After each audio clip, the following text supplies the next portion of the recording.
Well, from the very top, we spoke about the defection of Governor Sheriff Oborowori, and that seems to have become a tinderbox, igniting the long-expected demise of Nigeria's main opposition party. Other PDP governors, particularly in the South-South geopolitical zone, are known to have recently taken positions which are at variance with efforts to bring lasting reconciliation in the party. But the big question is how these defections can impact the ability of those in opposition to keep the government on its toes while retaining the capacity to test their popularity during elections. For a conversation, we're now being joined by Osheokwu Onochie, who is the coordinator for the Obedient Movement in the South-South geopolitical zone, and the former Labour Party and Obidati Presidential Campaign Council coordinator for Delta State. Good morning. Good morning. Good morning, Mr. Steve. Good morning. Good morning. Good morning. How do you do? My name is Fine. Kachi. Good morning, Catchy Miss off here. Kachi. All right. Catchy off. All right. Good to have you in the studio with us. And which party are you moving to? Is the season of Defection season. is the season of defections? You know, transfer forms are still available. You know, among the political party. But seriously speaking, talk to us about what your impressions of all these from one party to the other. Allegations of one-party state, particularly at a time that you yourself left Labour Party, I believe, so that you can start. You haven't. You are still in Labour Party. Good. All right. So where does Labour Party stand in all of this? Your own internal issues are still there. Governor Oti of Abia, Senator Kingibe, a few others have been suspended. Are you, unwittingly pushing them after the party to find their way to APC, or what is actually going on? But first, what are your thoughts about the climate of the politics in Nigeria today and how people seems to be, embracing the idea of defecting from one party to the other? Well, good morning. Good morning, Mr. Steve. Good morning, Ms. Kachi. In Nigeria politics, the defection is almost like everyday thing. It comes once, but it's so unfortunate. At this time, in 2 years, we are talking about politics and not governance. Yeah. It's quite unfortunate where we're talking about moving from party to party. Concerning our star governor, the governor of Abia State, he has always made us proud, and so we are still proud of him. He's still a big member, a big factor in Labour Party. If you ask our principal, His Excellency Peter Obi, he'll tell you we are fundamental members of Labour Party, a big member of Labour Party, and our star boy, star man himself, Mr. Alex Oti, who is the best governor as of today in Nigeria. Somebody you can't just wake up and, according to Nigerians, you come to Abia State today, Abians are happy. So it's a big, for us in Labour Party and the Obedient Movement, Dr. Oti remains our governor and a part of us. All right. So still sticking to the conversation on defections, there's been a lot of conversation about the one-party state. We saw former President Dr. Goodluck Jonathan Ebele talk about the dangers of a one-party state. What are your thoughts on this? And where is Labour Party in the midst of all of this? Where does Labour Party stand in the midst of this fear or perception of a one-party state that is being the APC being created? For us, you can see from what Dr. Goodluck Ebele Jonathan said, there's no nation under democracy that wish for a one-party state. There's none. I don't think I've seen any that function actively on a one-party state. I saw, I think, a publication yesterday from the national chairman of APC that there's nothing bad having a one-party state under democracy. I think, Dr. Gandu, I think that was totally wrong from a national chairman. If it was a one-party state, there wouldn't be APC. If we are on one-party state before now, that means APC would have been there in 2014. So is an error, and we, the obedient, which I represent fully, we are working on championing a good cause and a good democracy for us at the grassroots level. Today, everyone throws stones on a Peter Obi, but we know, we are proud of him. He's a man we look up to, and morally is somebody, every one of us, because if you check PDP, APC, everybody is just on Peter Obi. If anyone is talking about one particular person, that means there's something special about the person. So for us, that's where we are. Okay, two things from me. Part of why they are talking about Mr. Peter Obi may not be just because he obviously is a formidable, political force, given what he did, in less than 6 months in 2023. But they are also saying that it is one thing to know how to galvanize the people, and try to win an election. But it's another thing to properly manage a party. And they are saying that with the problems that we are seeing within Labour Party, the Abure faction, the other faction, court cases here and there, threats of expulsions, the only governor, being suspended or being allegedly suspended, that it comes back to the fact that the most important man in the party, it is under his watch that all these things are happening. Does it mean that, and some of them are even saying that if you can't fix the problems of Labour Party, how will you be able to fix the problem of Nigeria? That is one. And then the second part is, ultimately, it looks to many people that if Labour Party becomes too unbearable for the obedience, maybe we might find Mr. Peter Obi on yet another movement, to find another party, or possibly to look for the possibility of the obedience, transforming ultimately into a political party. What are your thoughts on those two? Well, concerning that, for us, the obedient, we look up to Obi, and we know by the time we make our decision, it's all about people. Yeah. If you watch Peter Obi, it's all about the people. It's going to be a people's party. Even Obedient is people's party, people-oriented. The Labour Party under Obi, people-oriented. The issue of the issue of him not galvanizing the party. Over the years, we've seen what people call party. Political party in Nigeria is just the bigger men being in charge of the party. Power grabbing. If you are a governor, you lead the party because you pay the bill. But that, for Peter Obi, people seems not to understand the man. Obi is a true Democrat. From what I've seen, if you watch in the Labour Party, Obi was not asking much. Obi saying, let us do this thing right.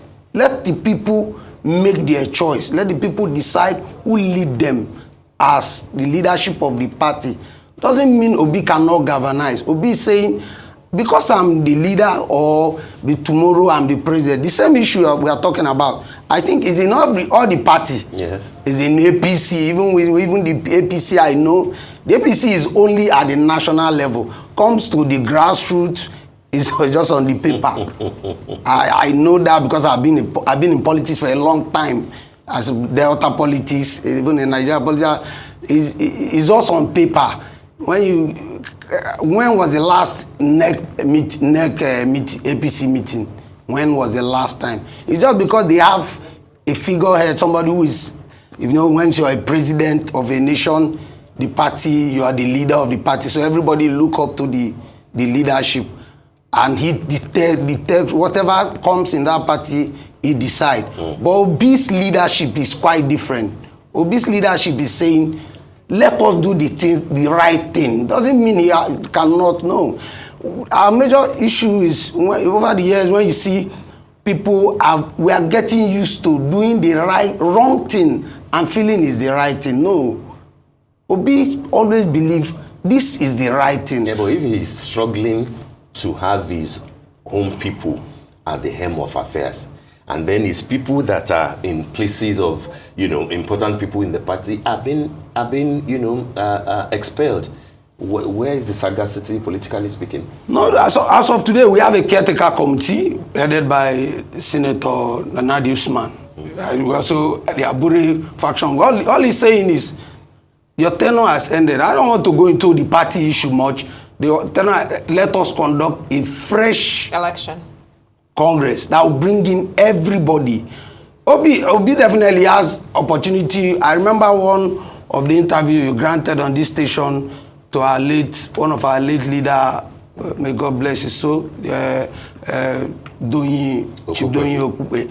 When he come on this your station, he said when they joined Labour, when they came to join Labour, that the Labour Party gave them all the opportunity to say, do you want to change the leadership of this party that's prior to 2023 election? Do you want to, so you can bring in, and Obi said, no, we can work with whosoever that is there.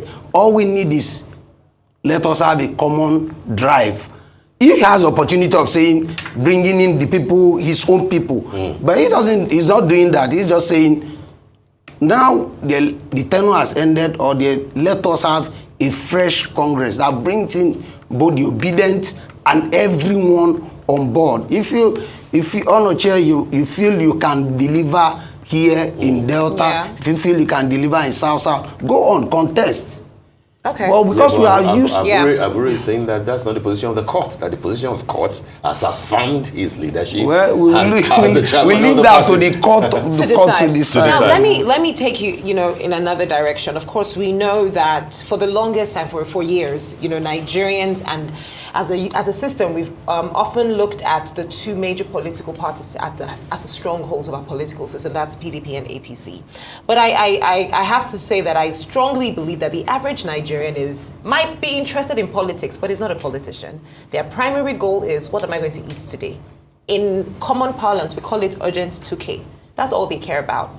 Now, going into 2027, how would you say that the Labour Party has built on the momentum? Because you had momentum in 2023. There are issues. There are more issues, and there are issues everywhere with your political parties, with your leadership structure. I'm sure, like you rightly said, the courts will decide. You will figure that situation out. But the momentum that you built, that was built off the back of the people. How would you say you've built on that momentum since 2023? And looking at past experiences, some would say that, listen, this idea of a one-party state that we're hearing now, it's not, like you said, it's not a surprise. We've seen it happen before with PDP. So now it's a case of, okay, that they did their own, we are doing our own.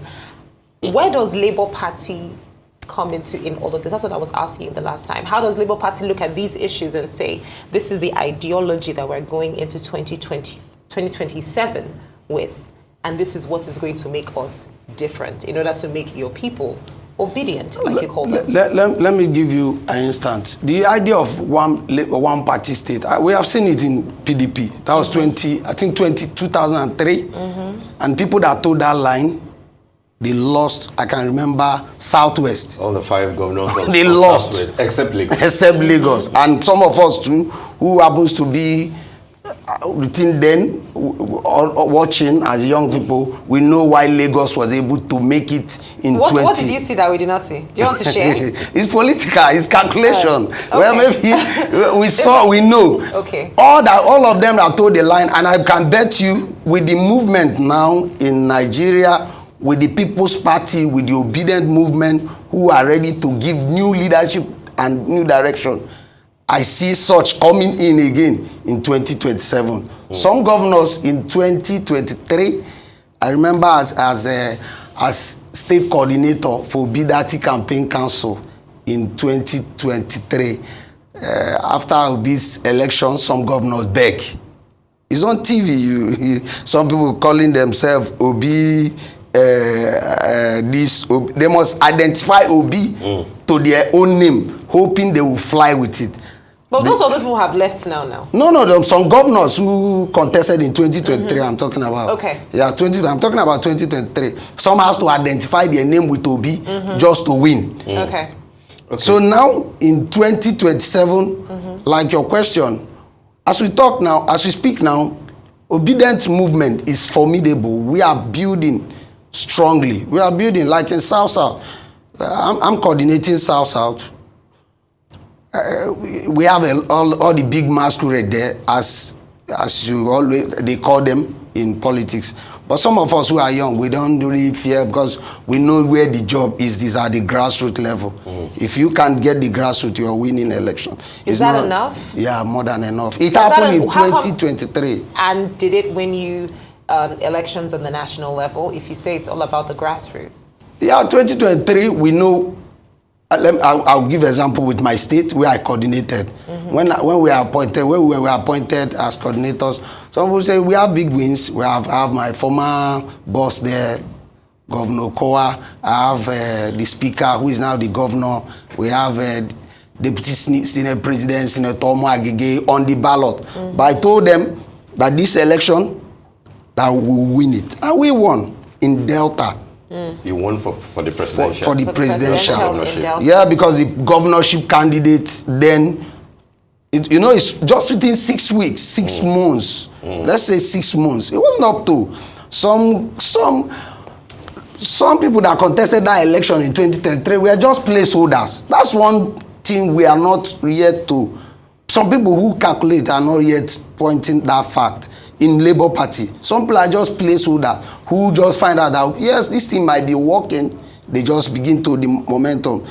Obi that contested that election, 80% of House of Assembly members were just placeholders. Some places were even vacant. So Obi didn't go with House of Assembly candidate, House of Rep candidate, senator, some, then governors. But in 2027, all this line will be there. Formidable ones, competent characters will be there, and they are his first line of defense, his first line of marketers. So APC and whosoever is thinking of one party state, the big people, they always come to TV to talk and dance around, but we know where the work is. If all this line is filled up, I don't think you have any of chance. All right, we really need to go, but very quickly, how do you think that the defection of the governor of your state, Sheriff Oborowori, from PDP to APC will affect 2027 in Delta State?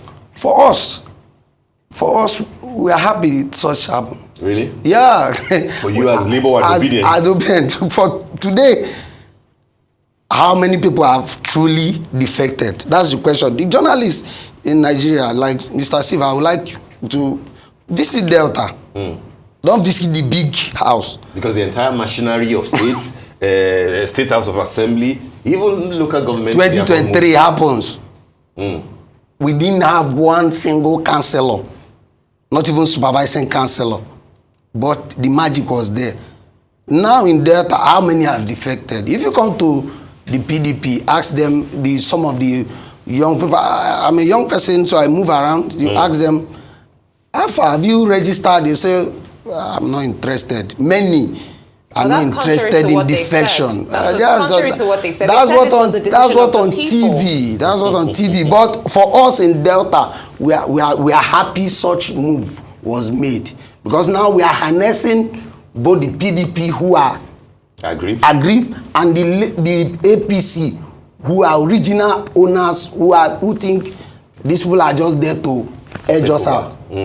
I think they are on your TV every day. So we are everybody is talking. Yeah, so we are all taking up that advantage to present to Deltans a new face. That will giving us an intentional leadership. So that is going to be from obviously the Labour Party. So it's all strategy. This is going to be from People's Party. From the People's Party. People's Party, where there's talks everywhere. The likes of P2B is in talk, and we will definitely get the people a place where we'll say we'll move. Okay, so we'll continue to watch, monitor, and engage. Onochie, Osheokwu. Thank you so much for Mr. being here. Thank you very much, Mr. Thank you so much for being here. I'm glad to be here. Thank you.